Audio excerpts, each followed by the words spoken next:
Daniel Padilla may hawak na baril gustong magpakamatay, Catherine napayakap kay Daniel. Iyan po ang ating alamin at pag-uusapan sa video na ito. Mga kapatid, usap-usapan daw umano ngayon na grabe daw ang pagkalugmok ni Daniel Padilla ngayon dahil sa kanyang nangyari na paghihiwalay ng dalawang actress na sila Daniel at Catherine. Kaya naman ay may nakatanggap kami na patunay na si Daniel daw kuno ay hindi nakakain ng maayos at may balak pa nga daw itong magpakamatay dahil sa biglaan paghiwalay nila ni Catherine.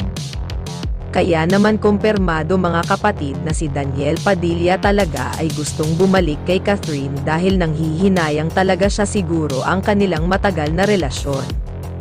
Kaya naman usap-usapan daw umano kuno na si Catherine ngayon ay labis ang pag-aalala niya kay Daniel na baka mahantong na magpakamatay si Daniel dahil sa mga nangyari sa kanilang dalawa. Mga kapatid, ayon nga sa amin na nakuha na mga impormasyon ukol sa dalawang actress na ito ay baka sila Daniel at Catherine ay may pag-asa pa sigurong magbalikan ang dalawa na ito dahil sayang naman talaga ang mga ilang years nila na pagsasama.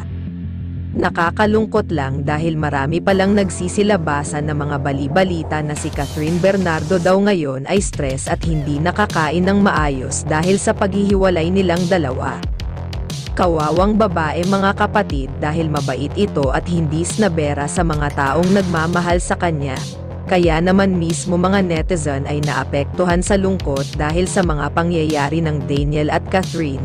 Kaya hanggang dito na lang po muli mga kapatid ang ating ginawang mixing reaction video. Maraming salamat po sa inyong patuloy na pagsuporta.